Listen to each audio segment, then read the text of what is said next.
تم سب بچے بیٹھے ہو، والدین کو اپنی جنت بنا لو، ماں باپ کو اپنی جنت بنا لو، ان کی دعا لے لو۔ میرے نبی نے فرمایا کاش میری ماں زندہ ہوتی۔ ماں کا خاص طور پر منشن کیا، میری ماں کیوں کہ باپ کو تو دیکھا ہی نہیں، اور ماں کو دیکھا ہے 6 سال۔ میری ماں زندہ ہوتی اور میں عشاء کی نماز کے مصلی پہ کھڑا ہوتا اور میرے گھر سے میری ماں کہتی محمد، تو میں ماں کے لیے نماز توڑ دیتا۔ میرا نبی کہہ رہا ہے۔ اور جب آپ حج پہ تشریف لے گئے اور ابوا کے میدان سے گزرے جہاں میرے نبی کی والدہ کا انتقال ہوا تھا، اس بات کو 57 سال گزر چکے ہیں۔ 6 برس کی عمر میں مدینہ سے نکلے 3 افراد، میرے نبی کی ماں، میرے نبی کے والد کی باندی ایمن، وہ بھی ماں ہیں، انہوں نے بھی دودھ پلایا تھا میرے نبی کو۔ 2 مائیں ہیں، ایک دودھ پلانے والی، ایک پیدا کرنے والی، اور ایک میرے نبی ہیں۔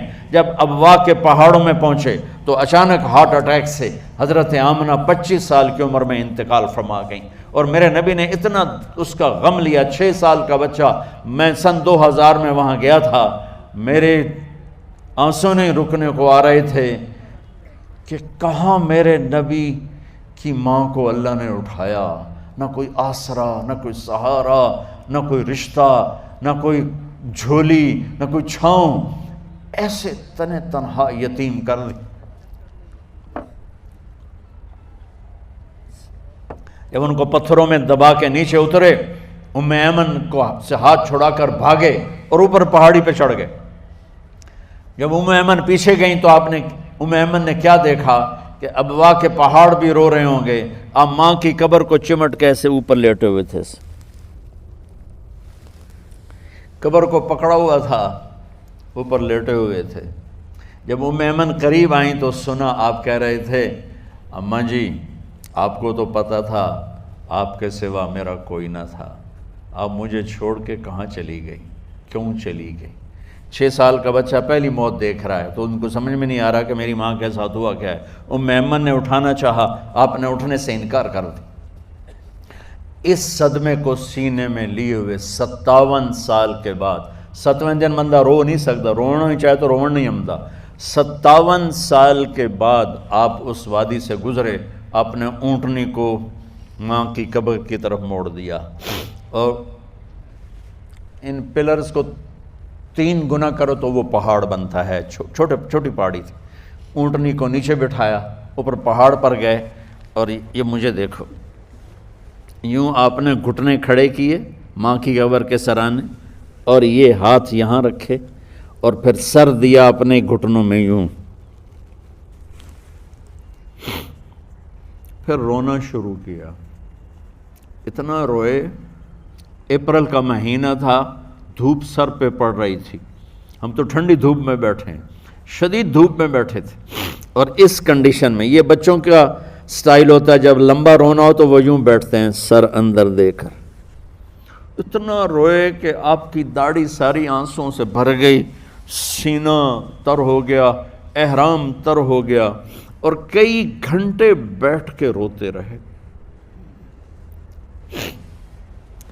2 جہان کے سردار ہو کر تمنا کر رہے ہیں کاش اماں تو زندہ ہوتی، تو مجھے کہتی محمد، میں تیرے لیے نماز توڑ دیتا۔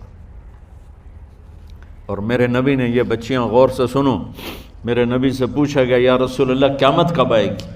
آپ نے فرمایا یہ تو اللہ کو پتہ ہے۔ نے کہا یا رسول اللہ کوئی نشانی بتا دیں؟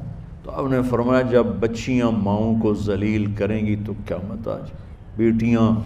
جب بیٹیاں ماؤں کے ساتھ بدتمیزی کریں گی اور ماؤں کو ذلیل کریں گی تو قیامت آ جائے گی۔ ایک ماں بیٹی کو میں بھول نہیں سکتا، ماں کے موٹے موٹے آنسو گر رہے تھے، اور بیٹی ماں سے کہہ رہی تھی بھوک نہیں، ہماری اپنی پنجابی زبان، بھوک نہیں، اوئے ہوئے ہوئے ہوئے، یہ تو ہم نوکر کو کہتے ہوئے ڈرتے ہیں، وہ ماں سے کہہ رہی تھی بھوک نہیں، یعنی بکواس نہ کر، روا کے چپ، صرف آنسو اس کے گر رہے تھے ایسا۔ شاید وہ یاد کر رہی تھی کہ 9 مہینے کیسے اس کو میں نے پیٹ میں پالا، جنتے ہوئے کتنی تکلیفوں سے گزری، اور اس کو دودھ پلاتے ہوئے کتنی راتیں میں نے کاٹ کاٹ کے گزاریں، اور اس کے پیشاب دھوتے ہوئے کتنی دفعہ میں سردی میں ٹھٹھری، اور آج یہ مجھے کہہ رہی ہے بھوک نہیں۔ اس لیے میرے نبی نے فرمایا جس نے ماں باپ کو دکھ دیا، سنو غور سے بچوں سارے سنو، جس نے ماں باپ کو دکھ دیا اس پہ اللہ کی لعنت، اس پہ فرشتوں کی لعنت، اس پہ زمین آسمان کی لعنت، نہ ان کی نماز قبول ہے، نہ روزہ قبول ہے، نہ صدقہ قبول ہے۔ میرے نبی کی زندگی کا دوسرا روپ حقوق العباد، نماز حقوق اللہ میں آ جاتی ہے، میں حقوق العباد کی تھوڑی سی وضاحت کر رہا ہوں۔ ماں باپ زندہ ہیں تو دعا لے لو۔ والدین سے کہتا ہوں بچوں کو عزت دو، جہاں اولاد ماں باپ کے حقوق ہیں وہاں اولاد کے حقوق ہیں، اولاد کو عزت دو، اولاد کو عزت دو، اولاد کو عزت دو۔ بہت سی اولاد کی نافرمانی کا ذریعہ ماں باپ بن رہے ہیں، سختی کر کے، زبردستی کر کے اور ٹھونس کر چیزیں نوکروں کی طرح سلوک کر کے۔ میرے نبی کے گھر میں جب بیٹی فاطمہ ملنے کے لیے آتی تھیں تو میرے نبی بیٹھے نہیں رہتے تھے، یا اب چیئر پہ بیٹھے ہوئے بی بی فاطمہ آ گئی، اب زمین پہ بیٹھے ہوئے ہیں بیٹی آ گئی، اب چارپائی پہ لیٹے ہوئے ہیں بیٹی آ گئی۔ میرے نبی کیا کرتے تھے؟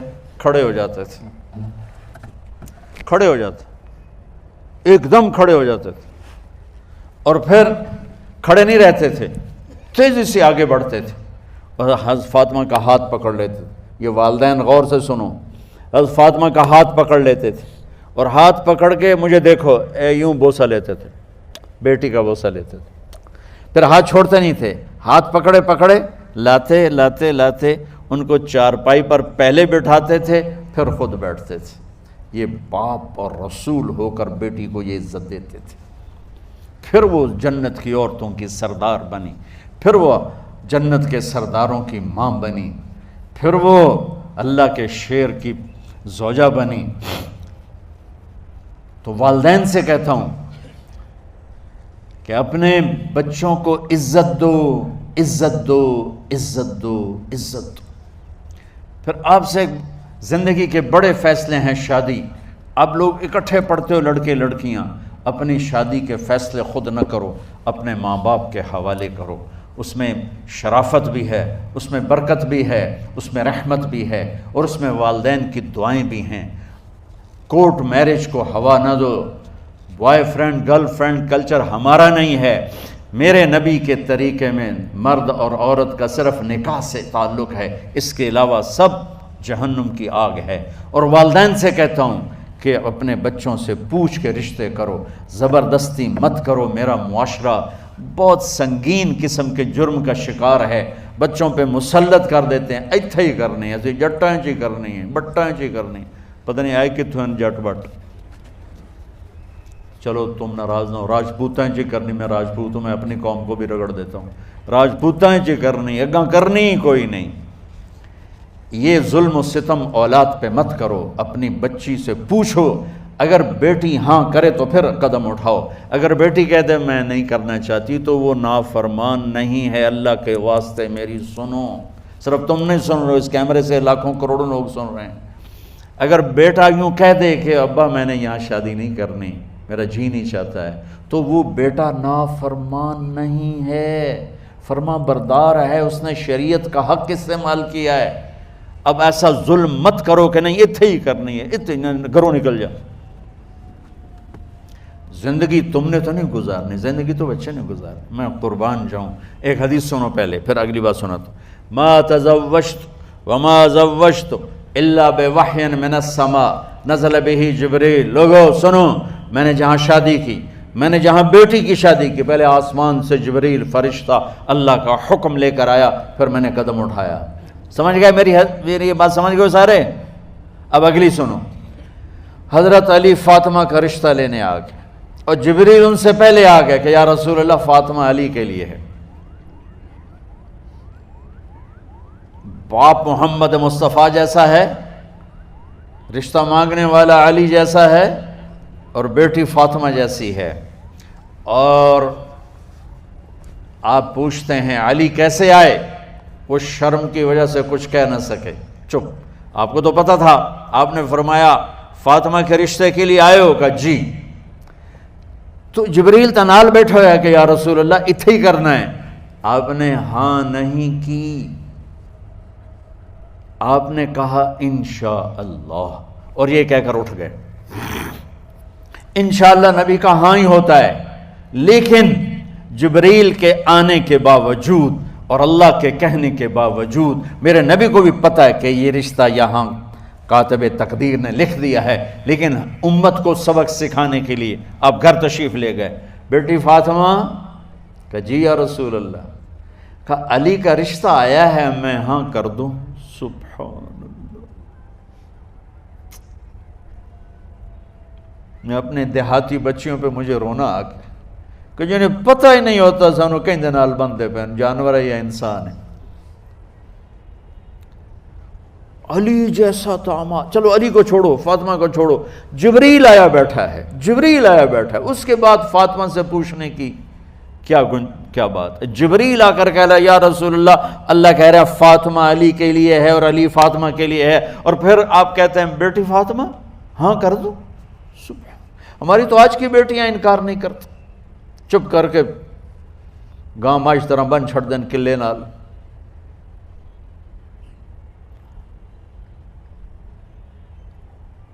کوئی ان کے اندر کے جذبات کو سننے والا کوئی نہیں ہوتا، اپنی انانیت پر یہ فیصلے کرتے ہیں، اور میرا نبی کہہ رہا ہے بیٹی ہاں کر دو۔ سبحان اللہ۔ آپ کا کیا خیال ہے فاطمہ نے انکار کرنا تھا؟ یہ تو یہ بیٹیاں نہیں انکار کرتی تو فاطمہ نے کہاں کرنا تھا؟ لیکن یہ سبق دینا تھا ان والدین کو جو نادانی میں نادانی کے فیصلے کر کے اولاد کو ہمیشہ ایک ٹھنڈی آگ میں دھکا دے دیتے ہیں۔ حضرت فاطمہ رضی اللہ تعالیٰ عنہا نے جب ہاں کی پھر آپ باہر نکلے۔ اچھا مزے کا واقعہ ہو، حضرت علی اٹھ کے باہر نکلے تو صحابہ باہر کھڑے انتظار کر رہے تھے کہ کیا ہوا۔ حضرت علی کو بھیجنے والے تھے عبد الرحمن بن عوف، پہلے ابو بکر گئے تو آپ نے انکار کر دیا، عمر گئے رشتہ مانگا، آپ نے انکار کر دیا۔ عبد الرحمن بن عوف نے علی سے کہا آپ جائیں، آپ کا رشتہ رد نہیں ہوگا۔ کہنے لگے میرا تو ذاتی گھر بھی کوئی نہیں، مجھے کہاں سے رشتہ ملے گا، میں تو بالکل غریب ہوں۔ کہا نہیں تم جاؤ۔ تو واپس آتے انہوں نے عبد الرحمن بن عوف پہ چڑھائی کر دی، وہ کیا ہے نا تو میں نے گلے آئی، انکار ہو گیا۔ تو صحابہ نے پوچھا کیا ہوا؟ کہا کچھ کہا ہی نہیں، چپ کر کے اٹھ گئے۔ تو عبد الرحمن بن عوف کہنے لگے کچھ بولے صحیح، کہ بس اتنا کہا انشاءاللہ، کہا تو مبارک ہو، نبی کا انشاءاللہ ہاں ہوتا ہے۔ کہا اچھا، تو اتنے میں آپ باہر تشریف لے۔ کہا علی، کہا جی، کہا لو بلاؤ، لوگوں کو بلاؤ۔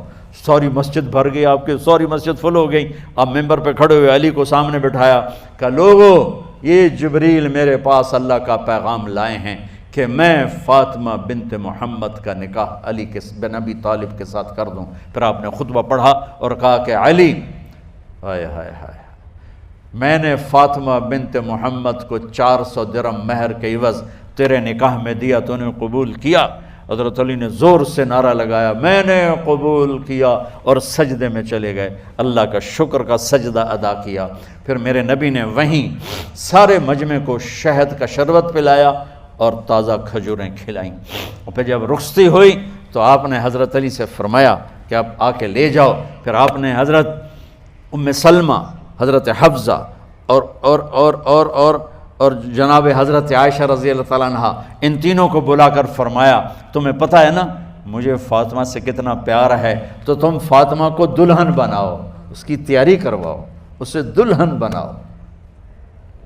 تو ان تینوں نے حضرت فاطمہ کو دلہن بنایا۔